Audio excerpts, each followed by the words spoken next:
थोड़ी चली है कि स्मार्ट सिटी बना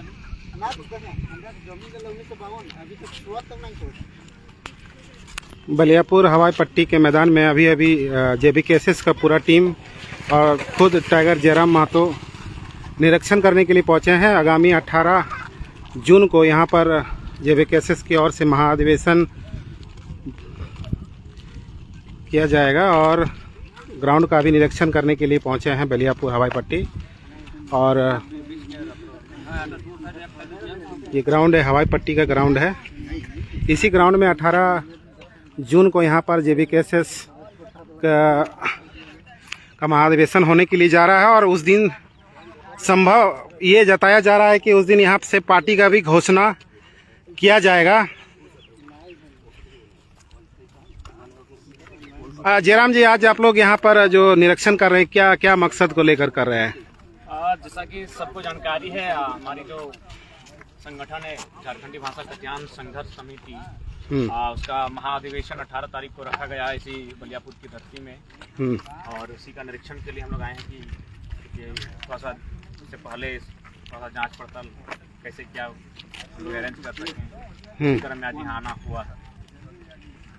तो जो दूर से लोग आएंगे वो उनके लिए क्या व्यवस्था आप लोग के संगठन की तरफ से किया गया है? हम लोग तो जानते हैं कि निर्धन संगठन है, अभी हम लोग यही पल्लवित हो रहे हैं, मैंने छोटा सा अंकुर खिलना स्टार्ट हुआ है। तो जैसी बात है थोड़ा सा चैलेंजिंग होगा क्योंकि हम लोग ना कोई पॉलिटिकल अनुभव है, ना किसी प्रकार के अधिवेशन का हमारे पास अनुभव है। लेकिन कुल मिलाकर हम लोग एक अच्छा मैंने आज बैठक के माध्यम से सारी रणनीति तय हो जाएगी कि मतलब आज हमें करना क्या है और कैसे अरेंज करना है। उसमें जो बलियापुर के स्थानीय हैं, जिसमें आशीषदा हैं और भी हमारे तमाम साथी हैं, उनके ही देखरेख में ये सारा कार्यक्रम।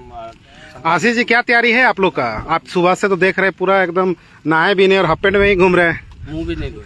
अच्छा, क्या तैयारी है 18 तारीख को लेकर? तैयारी पूरा जोर शोर से ही है। वो अभी क्या बताएंगे आप? 18 तारीख को आइए, स्वागत है, आके देखिए।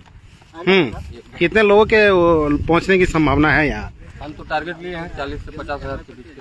अच्छा, 40-50 हज़ार लोग आएंगे इस कड़ी धूप में भी? टाइगर जहाँ है तो 40-50 भी हमको लग रहा है कम, हम सोच रहे हैं। हाँ, लाख भी पार हो सकता है। अच्छा, पीछे एक आंदोलनकारी है, क्या कहेंगे जी? 18 तारीख को यहाँ कार्यक्रम होने जा रहा है। देखिए, 18 तारीख का कार्यक्रम बहुत अच्छा रहेगा, इसलिए कि इससे पूर्व जो मोदी जी का कार्यक्रम होता है ना, हमको लग रहा है कि उस तरह से कार्यक्रम होगा। अच्छा, उस तरह से होगा। उस तरह से होगा। वाह, क्या टाइगर साहब? देखिए, वो तो भाई स्थानीय लोग जानते हो। देखिए, और उसके बाद हम लोग ये लड़ाई विचारधारा की है। 50,000 आए या 500 की संख्या में आए, हम लोग एक विचारधारा के लिए लड़ रहे हैं। किसी माने चेहरे की और शरीर की फिजिकली लड़ाई नहीं, ये लड़ाई एक आइडियोलॉजी की है। तो निश्चय ही, और आइडियोलॉजी के कारण इस जगह का जो चयन किया गया, आइडियोलॉजी के कारण विनोद बाबू के विचार यहाँ कण कण में समाहित हैं। इसीलिए हम लोग अपना उद्घोष भी यहीं से करना चाहेंगे। और खासकर इस जमीन को भी इसलिए चुना है क्योंकि हम लोग यदि इन फ्यूचर अगर पार्टी के रूप में आते हैं तो हमारा सबसे मुद्दा होगा, बड़ा मुद्दा जमीन का। और ये जिस जमीन देख रहे हैं आप, इसको FCI ने आज से कई साल पूर्व 1952 के आसपास लिया है। आप देख सकते हैं, मुझे लगता है लगभग हजारों एकड़ में ये जमीन है। अभी तक इसमें कोई कार्य नहीं हुआ है। तो हमारा सदन में अगर हमारे नौजवान चुनकर जाते हैं तो उनका सबसे पहला प्राथमिकता ये भी होगी कि जो हमारा नियम है जमीन अधिग्रहण का कि 5 साल तक अगर वहाँ कोई परियोजना नहीं खड़ी होती तो जमीन को वापस कीजिए रैयत को। तो इसलिए इस जमीन को भी इसलिए चुना गया है कि इस जमीन में बहुत लोगों की पीड़ा छुपी है, बहुत लोगों का दर्द छुपा है कि हमारे पूर्वज किस प्रकार यहाँ अपना खेती करते थे, धान गेहूँ मड़वा बाजरा लगाते थे। और आज हम इतनी बड़ी जमीन, आप भी देख सकते हैं, एक बार कैमरा को चारों तरफ घुमा के दिखा सकते हैं कि इतनी बड़ी जमीन जिसको 1952 से अधिग्रहण करके रखा गया है और यहाँ कुछ काम नहीं हुआ है। मतलब हजारों एकड़, कई गुना ज्यादा। आँख नाप नहीं पा रही है, हमारे पास कोई स्केल नहीं जो हम नाप के बताए कि कितना जमीन लिया गया है। इसलिए मेरा मानना है कि ये जमीन विस्थापितों के दर्द पीड़ा को दर्शाता है। और मैंने तो स्टेटमेंट भी क्लियर किया है कि अपना 1932 और 60-40 की नियोजन नीति से महत्वपूर्ण झारखंड में जमीन अधिग्रहण का मुद्दा है। हमारे पास जमीन ही नहीं रहेगी तो फिर हम कहाँ रहेंगे? तो उसी क्रम में देख सकते हैं आज, और जहाँ तक सिंदरी का इतिहास कहता है, लगभग 52-50 गाँव का विस्थापन हुआ है। विस्थापन क्या माने, कहाँ समा गए वो कोई नहीं जानता है। 50 से 52 गाँव ऐसे 70 साल पहले इस मिट्टी में कहाँ समा गए वो कोई नहीं जानता है। उसी का इतिहास है ये विशाल एलोड्रम का मैदान, हवाई पट्टी का मैदान जिसको कहते हैं। यहाँ से तो जहाज उड़ना था, ले गए दुबे जी सिंह साहब से छीन कर अपना घर। आखिर इसी क्षेत्र को क्यों चुने, बलियापुर क्षेत्र को? दो कारण। बलियापुर कोल्हान भी दो क्षेत्र है। कारण, दो देखिए जयराम जी, कोई भी अधिवेशन करने के लिए या पार्टी घोषणा करने के लिए मैक्सिमम लोग रांची का जी, चयन करते हैं, लेकिन आपने विनोद धाम और बेलियापुर को क्यों किया? राजधानी का लोग चयन करते हैं, लेकिन हम लोग चाहते हैं कि हम न्यू पैटर्न राजधानी को सब चुनते हैं, ताम झाम को चुनते हैं, हम लोग गांव को चुनते हैं। और आज की डेट में अगर बात कही जाए कि धनबाद में अगर गांव कहीं बचा है तो आपका मैक्सिमम टुंडी और बलियापुर में ही बचा है, तो इसीलिए इस स्थान को चयन किया गया। दूसरा बात, विनोद बाबू का धाम है, उनके विचार यहाँ है, और ये धरती को इसलिए चुना गया क्योंकि ये विस्थापितों की धरती है और हमारी लड़ाई सबसे महत्वपूर्ण लड़ाई विस्थापितों की है। आज अगर लोग हम लोग के साथ जुड़े हैं तो 1932 और 60-40 के बाद सबसे महत्वपूर्ण मुद्दा रहा है विस्थापन का। जब हम लोग कंपनी में एंट्री की है, कुछ सफलताएं मिली हैं, तो लोगों के साथ हमारा भावनात्मक जुड़ा हुआ है। और वे लोग चाहते हैं कि एक मैंने इस विधि व्यवस्था में एक बदलाव हो, उसके लिए आप पॉलिटिकली रूप से आए, तो इसलिए इस जमीन को भी चुना गया। क्योंकि आप मैंने बड़ा दुख होता है कि हमारे पूर्वज, उनके पास दूर देखने की शक्ति नहीं थी, उन्हें आभास नहीं था कि जमीनों को किस प्रकार मतलब कंपनी आज हमसे ले रही है। देखिए इतना बड़ा मैदान, इतना विशाल मैदान, लगभग नहीं करने से हमको लगता है 4 गो गांव बसेगा इसमें, लगभग नहीं करने से 20,000 की आबादी यहाँ बसेगी, और वह जमीन आज खाली पड़ा हुआ है। विस्थापन का दर्द बोकारो में भी है, जमशेदपुर में भी है, तो आखिर उस हम देखिए जब इसके बाद का अधिवेशन होगा तो निश्चय वहाँ भी होंगे, लेकिन यहाँ इसीलिए मेन पॉइंट है कि विनोद बाबू के विचार। और जयराम जी, जो आप लोगों का लड़ाई पिछले 1.5 साल से चल रहा था, तो क्या वो लड़ाई अब खत्म हो जाएगा पॉलिटिकल रूप देने के बाद? नहीं, लड़ाई खत्म कैसे होगी? अब पॉलिटिकली रूप से हम लोग विरोध करेंगे। हाँ, इस बार थोड़ा सा जब पॉलिटिकल रूप में अगर आप विरोध करेंगे तो थोड़ी आपकी संख्या कम होगी, लोग आपके साथ थोड़ा कम होंगे, क्योंकि अभी तक लोग नॉन पॉलिटिकल थे। यदि आप पॉलिटिकल रूप से विरोध करेंगे तो लोग तो रहेंगे, ऐसा बात नहीं है। लड़ाई तो होगी, आंदोलन तो होंगे, ऐसा थोड़ी कि मैंने पॉलिटिकली लोग विरोध नहीं करते हैं। जो सभा होने के लिए जा रहा है 8 तारीख को, तो उसमें काफी सारा खर्च भी है, पंडाल है, लाइट है, उसमें वो पैसा कहाँ से आएगा? मेंबरशिप रखा गया है, मेंबरशिप रखा गया है। जो हमारे अभी तक के आंदोलन के दरमियान जो हमने पाया कि जो मैंने हमारे फेथफुल जो मेंबर्स हैं, सदस्य हैं, और जो थोड़ा सक्षम है, उनसे हम लोग मेंबरशिप निर्धारण किए हैं। क्या चार्ज है? मैंने 100 इच्छा है, कोई 500 दिया, कोई 1000 दिया, कोई 2000 दिया।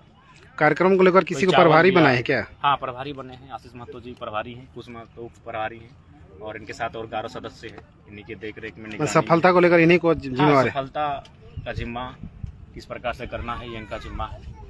एक जिम्मेवारी आपको मिला है आशीष जी? हाँ बोलिए। कार्यक्रम को लेकर? हाँ, मुझे ही मिला है। मुझे जिम्मेवारी मिला है, और वही तो मैं आपको पहले भी बताया कि अभी नहीं बताएंगे, आप 18 को आइए और खुद आके अपनी आंखों से देखिए, भय भी होगा।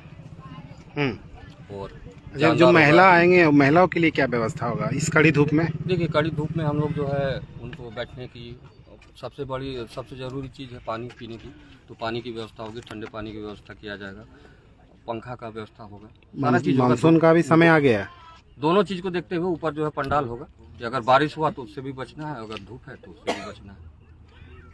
लोग आएंगे लग रहा है आपको, क्योंकि अब पार्टी का रूप जा रहा है। आएंगे, चाहे पार्टी का नाम, पहले तो माटी का लड़ाई था, पार्टी का बात हो रहा है। पार्टी की हो चाहे माटी की हो, जहाँ टाइगर है तो वहाँ लोग आएंगे। हर इंसान टाइगर को जो है मुख्यमंत्री के रूप में देखना चाहते हैं, तो पार्टी तो बनना ही है। और ऊपर से कबरई राजकुमार मंडल करेंगे तो आएंगे। इस महाधिवेशन में कौन कौन आएंगे? जैसे जो भाषा आंदोलन जब चल रहा था उसमें बहुत सारे सब लोग सादर आमंत्रित रहेंगे।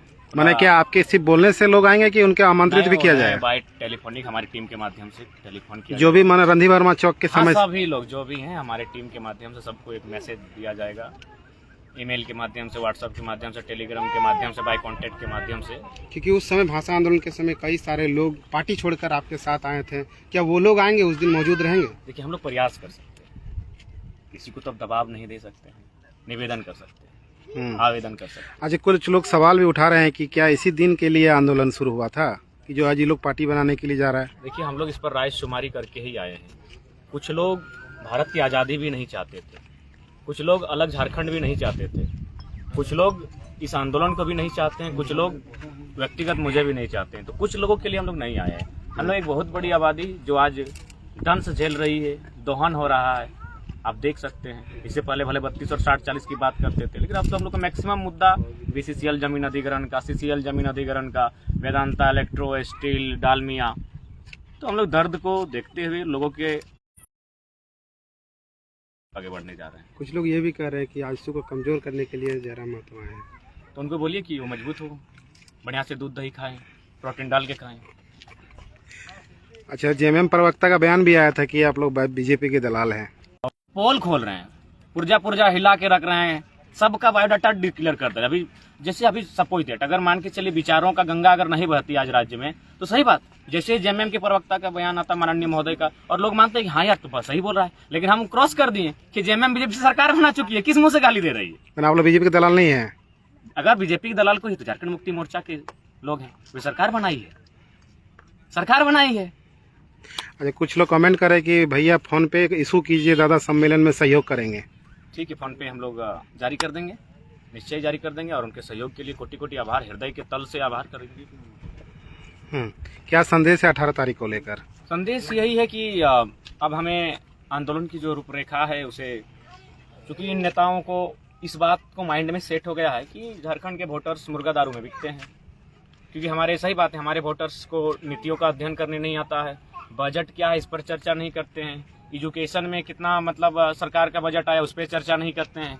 तो इनको ये लगता है कि हमारी जो युवा पीढ़ी हो इंस्टाग्राम फेसबुक में ही बिजी है, तो इसलिए उनको थोड़ा सा साबित करना होगा, उन्हें बताना होगा कि हमारे जो युवा हैं वो अब जागरूक हो चुके हैं, वो राजनीति को समझने लगे हैं, और वही संदेश देने के लिए हम लोग ये महाधिवेशन को बुलाए हैं, ताकि उनको एक संदेश जाए कि अब वो जनरेशन नहीं रहा, अब वो पैटर्न नहीं रहा कि आप चुनाव से 2 दिन पहले गाँव में आएंगे, ड्रम का ड्रम शराब लेकर मतलब नाले की तरह बहा देंगे, पोल्ट्री मुर्गी का हड्डी ला के काट के खिला देंगे। अब नहीं। कुछ लोग ये भी लिख रहे हैं कि बारकोड सेंड कीजिए, हेल्प करने के लिए तैयार है हम लोग युवा। धन्यवाद उनका, पुनः धन्यवाद।